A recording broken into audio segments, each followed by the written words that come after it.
Okay, good afternoon, everybody, and welcome to the 15th in our series of Tuesday events and the 10th of 2021.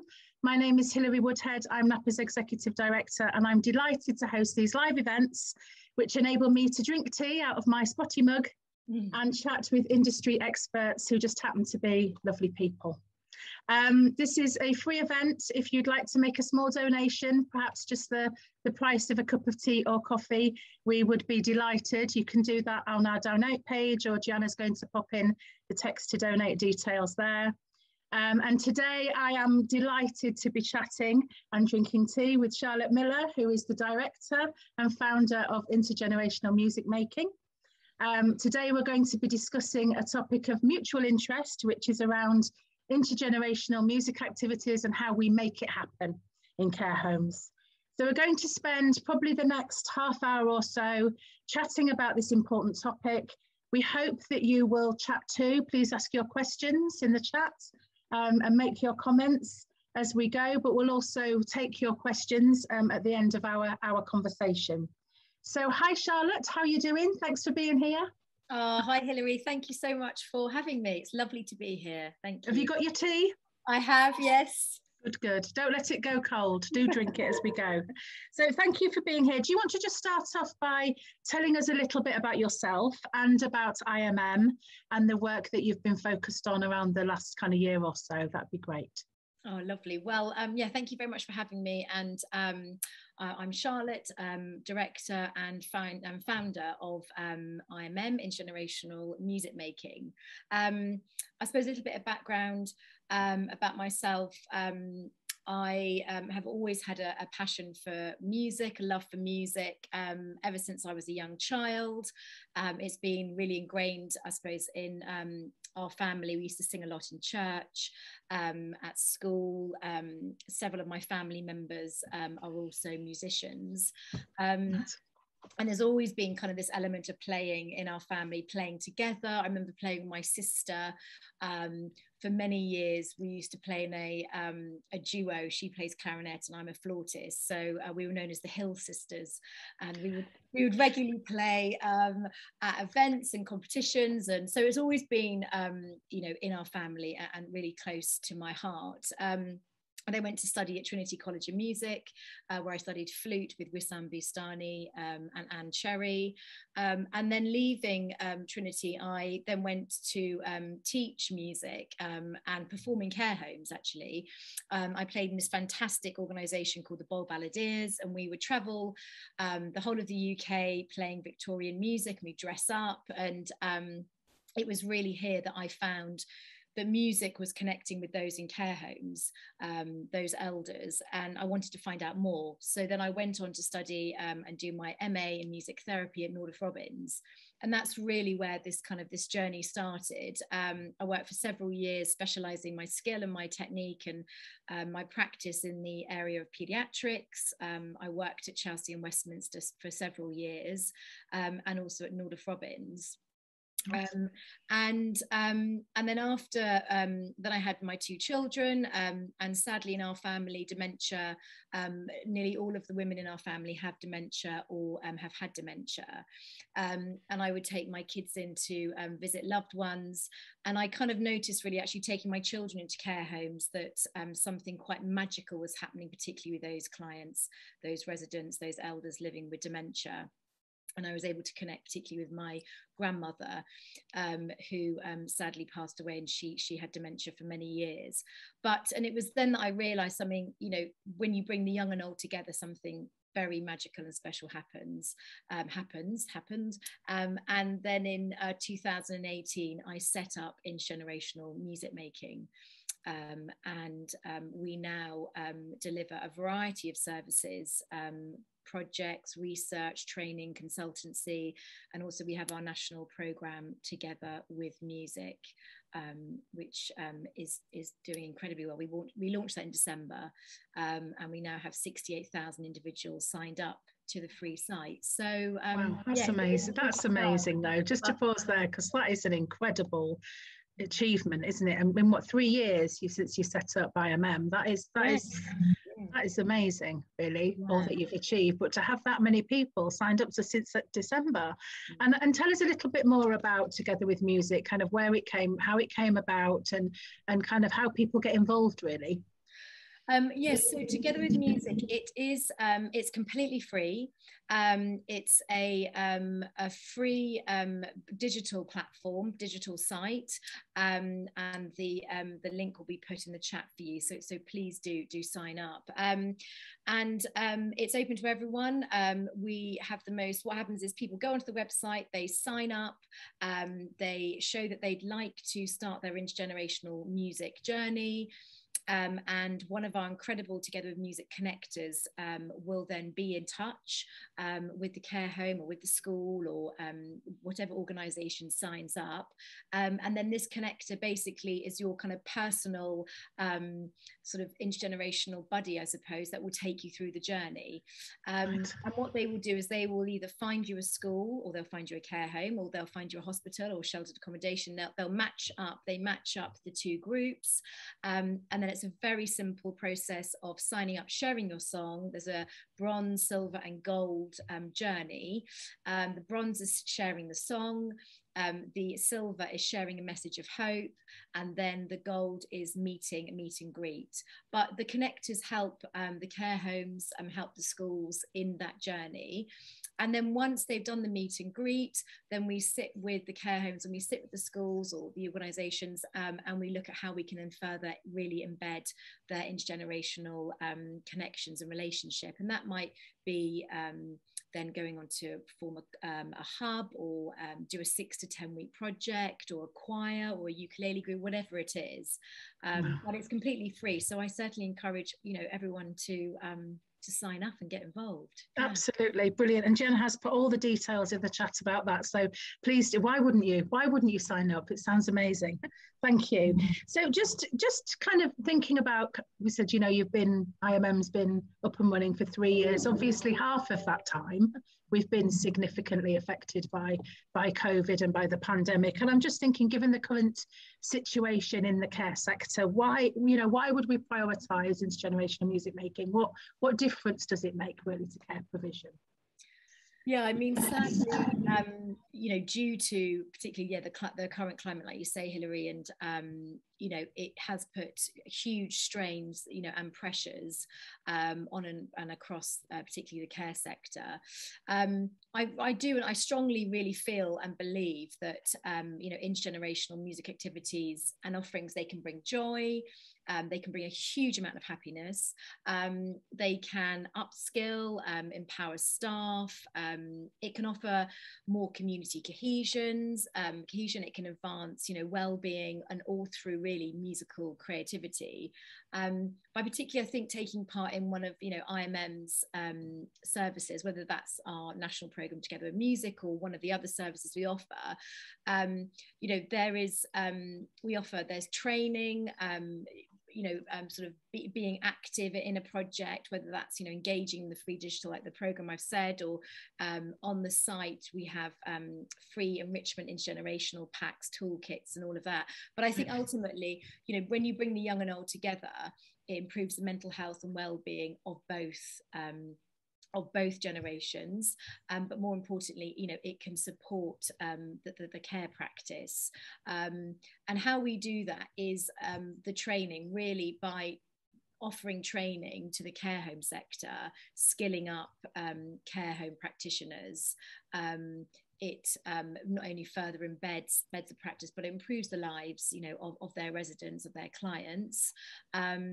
And it can help with retention of staff, and they get to see their residents and their clients in a different light as well. But ultimately, it brings much more cohesion and a greater sense of community as well. So there are plenty of IMM activities that care homes, can get involved with. Particularly, we do these incredible live sessions, which are completely free. We have a singing Elvis that we do intergenerational reading schemes, incredible historians that do lectures to schools and to care homes. There's musical yoga.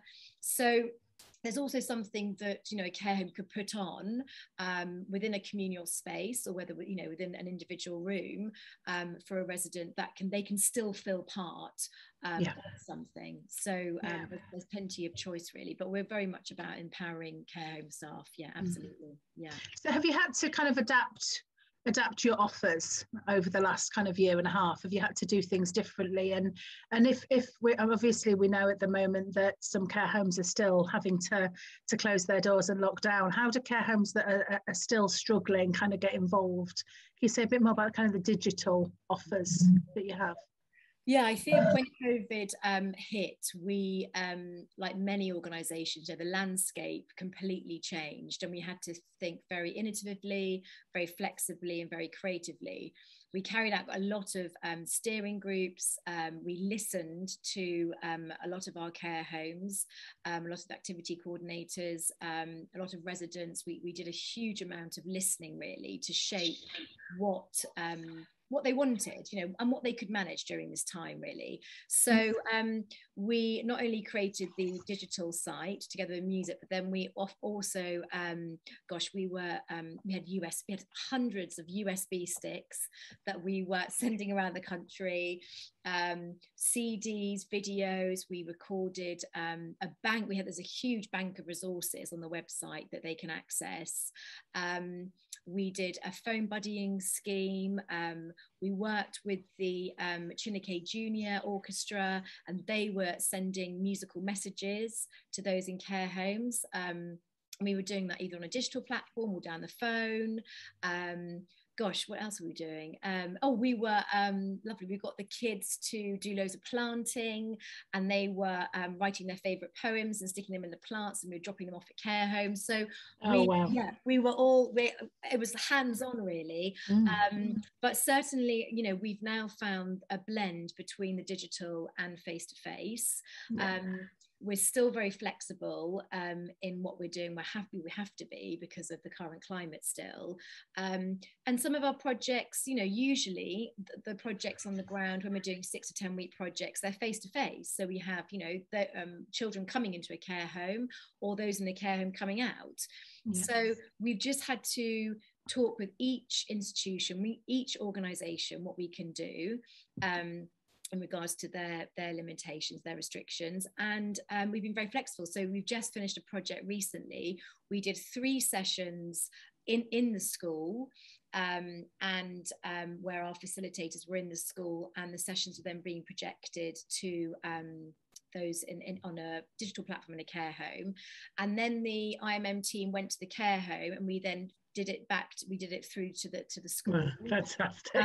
And then we brought the kids, and they actually did it outside the care homes with the French doors open, and that was for the final celebratory session. So, you know what, we listen and we shape, and it's bespoke, and it's all co-produced. So we make it fit really for everybody, whether that's digital or face-to-face. Yeah. Amazing. And I think, you know, given, you know, none of us would want this time again, but actually the opportunities to be creative have been quite inspiring, haven't they? People, you know, really seen people embrace doing things differently. And this assumption that the care sector aren't set up for the tech, I think that's really challenged all of us, hasn't it? Because been amazed to see here at Napa really just how care homes have really embraced technology to be able to ensure that the people that they support still have access to all different kinds of activities, intergenerational activities, but creative opportunities as well. It's been really inspiring to see that, I think. So just thinking about what we mean by intergenerational activity, because I think, you know, if we were to Google it, we'd probably come up with lots of different definitions, wouldn't we? But in terms of your approach and your practice, what when you know, it's the name of your organisation, what does intergenerational music making actually mean? Just to break it down a little bit. Yeah, so for us, you know, intergenerational music making, our mission really is to bring people together across generations and across sectors through music. and the aim being really to reduce loneliness, isolation, improve mental health, well-being, and promote more cohesive communities. So in terms of IMM and what we do, there's, through our workshops, music therapy sessions, the research, the training, we aim to bring the healing power of music really into the lives of as many people as possible. And our intergenerational activities, they are social engagements. They are interactions that they're all founded on our organisational values, really, of respect, creativity, integrity, empowerment, and enjoyment. So we bring local schools, whether primary, secondary, SEN, PRUs, colleges, universities, together with their local care homes, hospitals or sheltered accommodation, to create change, to have an impact on mental health and well-being. And for us, it's really about bringing targeted groups across all communities to come together and creating something really very unique and innovative. Supporting both generations within their community through these activities, to ultimately reduce social isolation. And the services, we have quite a variety. So, for example, I've mentioned there's the very bespoke 6 to 10 week projects, which we do. An example of that is we've just finished one at the moment, a intergenerational rap project. So working with 2 London-based amazing rap artists, bringing them into a secondary school and working with those children in their local care homes. We do run choirs, ukulele groups. We also are just about to launch 12 intergenerational music hubs. And those hubs will have a variety of different musical and generational, a menu of different services that will be running throughout the week that people can access. And those hubs will not only be launched in sort of cultural central places, but also within care homes and also within schools.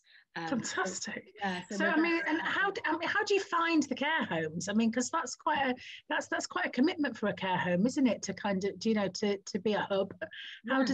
What's the process really for getting involved in something like that? For us, I think it was very much about empowering care homes, repositioning care homes, and showing also that they are at the forefront of creating new and healthy communities. There's so much talk about levelling communities, about renewal, about rebuilding, and actually, a care home can do that. So for us, a hub, it doesn't necessarily just have to happen in a school or in a library or in a concert hall or a museum. It can happen, a care home could be a hub. So it's literally happened. People just email us. So people will email myself or email the connectors and say, can we put ourselves forward as a hub? And then we will then meet with that care home, and then we will just shape that journey and that path accordingly. So certainly if there are any care homes, who are here today, who are interested in becoming a hub, please do drop us an email. Because, a lot of the time, care homes, when we bring children into care homes, they're like, oh gosh, so that's what this kind of building is at the end of our street, or that's where Joe Bloggs lives, or blah blah blah, but actually, well, it is, but also it's part of your community. These people are part of your community and you're part of them, and you need to know about each other. So we very much encourage in care homes also to be hubs, and I'd love to hear from any. That's brilliant. So all of you out there, please do get in touch, become a hub. Why not? And I know from conversations that we've had before about how your projects, your programs really make a difference. But I just wanted to kind of bring it to life a bit. Do you have any examples of where you've seen, or your team have seen, this intergenerational music activities really make a difference to somebody's well-being and experience? For us, we totally believe that music is a universal language, and it's at the core really of our foundation. Our projects do demonstrate that offering vulnerable people of all ages, particularly a creative outlet and a way of connecting with the world, you know, is having a positive impact on their mental health and well-being. We do find our projects can build, you know, confidence, empathy. It can develop cognitive and communication skills, like improve mental health. It can reduce ageism. You know, for both generations, we generally see that it literally brightens up their days. You know, so for the elderly, it gives them the chance to experience music in a positive environment. The younger generation, it gives them a sense of purpose. The residents, you know, demonstrate their physical and mental health is improving for children. It's been noted that in the classrooms, they are maybe more engaged, less disruptive, challenging behaviour has decreased, language skill has improved. For those we work with in universities and colleges, we set up apprenticeship schemes for them, so skilling them up, learning new skills, training, and also for the care home staff, that we work with. The care home staff, of course, they're so pivotal in all the projects. So they're embedded in the projects, and we train them up during the project. So we give them new skills, a greater sense of community, and also getting to know their clients. But I think there are so many stories that, you know, I get every day that just bring me to tears. The connectors will email, or activity coordinators will email, or even family members or children will contact us and just sort of tell us about their experience. Most recently, the Together with Music and IMM team are at the moment actually on a national songwriting tour, and they're going around the country collecting and collating voices and putting them into stories and songs, and it's just amazing. And the stories that are coming out of the tour is incredible. But also I think we had there was one little boy who came once, he came once. He was brilliant, and he came, and they said, we're going to bring this little boy.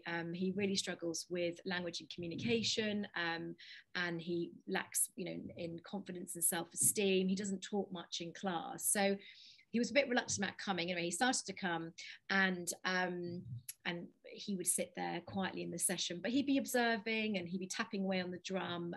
But he when it used to come to kind of the talking and sharing, and we used to have tea and cake at the end, he would withdraw really, and we felt that he just needed a little bit of time, and maybe he wasn't ready to start talking and interacting with the elders. Anyway, we gave it time, and then weeks of like 5 or 6, he came and he brought some pictures in.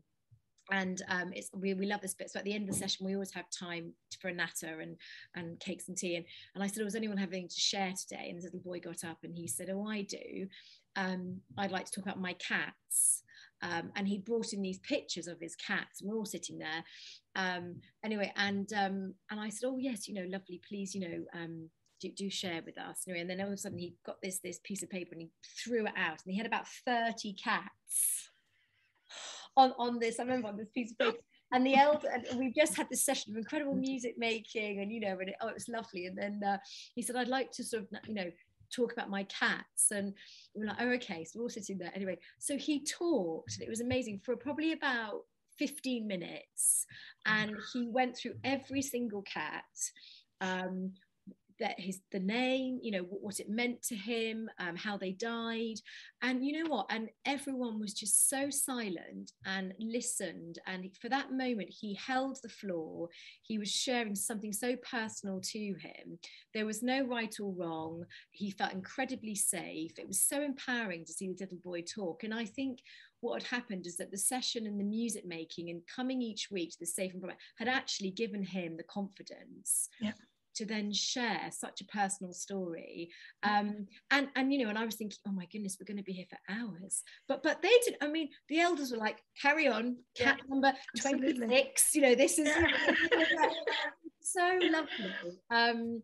You know, and that just for him and his development was amazing. We've seen, thinking on the other side, elders, there was a lady who used to come to a session, Sheila, and I remember the care staff saying, we never see her move, never see her walk, we never see, we you know, bring her in, then we transfer her to the chair, and then she's with you, and you know, then and I was like, oh, okay, because we were thinking about our material and what we were doing, because we do a lot of also physical activity, and anyway, and it was during one of the sessions, and I can't remember what we were singing now. We were singing something, and all of a sudden, Sheila stood up, and she saw this little boy opposite her, and it was like she was on a mission to go over, and she stood up and she walked across the room, and you just saw the care staff go, oh my goodness. And they'd never seen that. They'd never seen, and she walked across to the room to the other boy, and he had a tambourine or something, and she wanted it, or they were doing something. But what it was that little boy, he gave her the purpose in getting up, being physically active. She was so determined to get there, and they couldn't believe it. And I think that, having the children there, I mean, there are so many stories like residents who are reluctant to come into communal spaces, but they know that the kids are coming every Thursday at 10:30. They are outside their rooms at 8 o'clock waiting. Those sort of stories are just magical. Brilliant. Because it is something they both, and I've always thought, I've always questioned, is it weighted more one side more than the other? Do the elders look forward more to seeing it? But actually it's not. It's completely equal, because they get so much out of it. We've had children even nip on the bus that aren't even supposed to be on the school bus, and they get to the care home, and you can see the teacher going, Tyler, you're not supposed to be here, but they've actually jumped on the bus. We've had that before. Brilliant. So yeah, I mean, I could talk about those stories all day, and for us, that's what it's about. Absolutely. Those little stories, the difference it makes, and also I think for staff to see the impact that being in that environment had on that little boy, but equally that actually Sheila got up and walked and had purpose, and having said, oh, she doesn't really walk very much, or she doesn't walk at all. I mean, that, for staff to see the impact that could have, it's really inspiring for them as well, isn't it? Hopefully it helps them to see the benefits of such activities, which is so important, particularly in terms of, I think, role modelling good practice and having an expectation around why we do these sorts of activities in care homes. And those relationships as well with community organisations, with schools, etc., etc. So, I mean, just in terms of, where might an activity coordinator start when it comes to intergenerational activity generally? Yes, music specifically, but have you got any kind of top tips? Because I think sometimes it's getting started, isn't it? It's getting going. Any thoughts on where to begin? I mean, I'm obviously going to say sign up to Together with Music. So, I think start there. Certainly start there, and we can help you to start your intergenerational journey. There are certainly, we've created lots of toolkits, lots of enrichment packs, lots of ideas that care staff can take and can use and go with, which are really some, really simple, some a lot more complex. So just depending on level of need and time, and also capacity, there's such a breadth really that activity coordinators and care staff can use. I think to go for it really. I think don't be scared. I know that there are so many schools wanting to connect. I know that there are so many care homes wanting to connect, whether that's through us or through other community intergenerational partner organisations. Seek them out, or it could be just as simple as basically finding your local brownies scout group, getting in touch with your local faith group, or just dropping an email or a note to your local school. Because we have had also then groups that have come to us whose intergenerational relationship has already started actually, and they just want to further nurture it and to enrich that, and we can help do that. But I think to go for it, not to be scared. Some really lovely ideas that we've done. We're doing one actually next week, which is really nice, which is the Christmas wreath making one. And that's a really lovely idea, and any care home could just get in touch with their local school and say, look, we're going to do a wreath making activity. do some of the children want to come along and sing while we do it? Or yeah, I think go for it. You can start anywhere, really, I suppose. And I think Christmas is a perfect time for it. Every school is rehearsing for a Christmas production, maybe, or a play, or I don't know. Every Christmas is a brilliant time. Father Christmas letters, or Christmas wishes, or messages of hope, or postcards, or whether it's the Christmas wreath one, or another nice one someone said to me recently was recipes, intergenerational, and I thought that was really lovely. How because I know that my granny had quite a particular way of making a mince pie. Yes, and the Christmas cake. The Christmas cake. So there's so many ideas, but I think just go for it, whether it's through Together Music and IMM, us, or through another organisation, or just go for it, and you yourself seek out the local school or local brownie, faith group, whatever. I think go for it. And a call really to tell us how that goes. You can always ring the helpline. You can get in touch with NAPA. You can get in touch with IMM, because it really helps us, doesn't it, to develop our projects and our programs if we're hearing about some of the successes and challenges that you're having with intergenerational activities. So tell us how you're getting on and get in touch. So please do put your questions in the Q&A box, or in the chat box. We have got a couple of questions. The first one is from Ambrose. Ambrose says, I'm an activity coordinator in a care home that supports people living with dementia. I know my residents love music and they love children. I would love to develop opportunities for intergenerational music activities, but we don't have a school nearby, and I'm a bit stuck as to where to start. Any thoughts for Ambrose? So I would say to Ambrose, we can certainly help with this. Get in touch, Together in Music. We will, if you don't have a local school available, we do have so many schools, institutions who send us messages every single day that we can use and we can pass on and we can share with you. So we can certainly help in that way. I mean, I would get in touch with Together with Music, and it's not just schools either, is it? I mean, you say there's no schools nearby, but what about the church? What about the Scouts and the Brownies and all of those other, the dancing school? It could be anywhere where the gym, where there might be a kind of football clubs or whatever going on.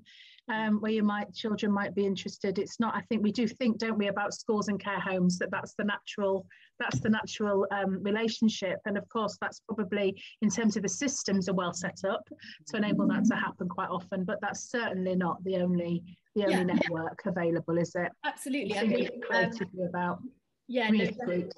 Yeah, definitely. There's loads of uniform groups that one can tap into. Like you say, church, Sunday school groups. There's groups, youth groups that meet, like maybe in the local library, local theatre groups. There's so many. So it doesn't, like you say, it doesn't necessarily have to be an educational institution at all. No. Brilliant, good. Thank you for that. And there's another one here from Tash. Tash says, I have a really small activities budget. Intergenerational activities seem expensive. Is that true? I mean, you've already said, because we're free. Together Together is free. So not at all. I think I mean, I can't speak for everyone, but for us, I don't want anyone to not be able to take part in a generation activity because there's no funding. I mean, that is, I think everyone, should be doing it and should be active in it. So there are a few options. One, there's the Free Together Music site to get involved, and we as an organisation we source funding for that from a multiple of avenues and channels to help fund that. So please take advantage of that. Two, in terms of the other services that we offer, we might do something from say £50 right up to you know, a 6-week, 10-week project and the cost of that. So, but the team are amazing, because they'll sit with the care homes and they'll sit with each group and they'll say, right, okay, well, if you have got a budget, what is your budget? Here's our menu of services, and we can shape it accordingly, or we can pull it from other avenues, you know, or lastly, we can help you fundraise. We're very, very active. We've got an amazing team who work with care homes and schools, and basically putting in applications and grants and help with fundraising. So one in particular at the moment that we're doing, they really want to do a 6-week project, but they don't have the funds. So we are working with them. We've just put together a local community intergenerational Christmas calendar, and the funds from that calendar will then now fund a 6-week project. That's a really simple, really simple. Brilliant. And it's an activity that leads to an activity. That's right up our street at NAPA. You make everything into an activity. Yeah. Brilliant. And then there's one more question, I think, unless there's some more coming in. Please do keep asking them. This one's from Simone. How can we get you to come? Can you come and tell us in person? So I think this is about, do you have people at local level? Can you come in person and tell us more about local projects? I think this is about, do you have people all over the country, or are you just based in one part of the country? Can you go out and see people? Yeah, we can go regional. So we're national offer. Yeah, we're national offer. So we're Scotland, Wales, Northern Ireland, everywhere. We have 12 amazing regional connectors, and then we have about 150 intergenerational musicians, practitioners, and then we have a bank of music therapists, and we tap into local also art community groups as well. So yeah, we can come and meet. We can come and do it face to face on the ground. Yeah. So wherever you are, Simone, IMM can get to you. So don't worry about that. Just wonderful. Thank you so much. And is there anything else that you would like to share with us, Charlotte? Anything coming up for you, or anything that you'd like to share with the listeners today? No, I just think that I think now is the time really to work in partnership. And to work in partnership to create more cohesive and resilient communities, and you know, to really change lives, improve the well-being in an inclusive and integrated way. And I do really feel that music is the vessel. Music has the ability to do that. Yes.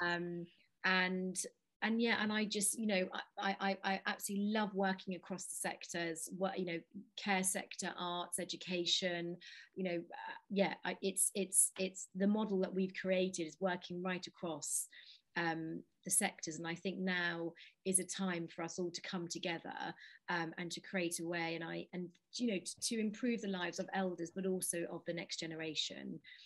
So please, you know, do get in touch. I'm very passionate about partnership working, about working with the community, about hearing your voice, hearing the voices of your residents, and also empowering staff, you know, to embed the practice and to make change. It is ultimately about training and about empowering and skilling up the staff. Without a doubt. So I'm very, very passionate about that. But it really comes across. Your passion really comes across. And I'm just wondering whether you're going to be playing those drums after this conversation. Your tea will be cold. And you look at what fantastic drum kits. My teenage sons would be very, very envious of you sitting in that room with a piano and a set of drums. Thank you so much, Charlotte, for joining me for afternoon tea this afternoon.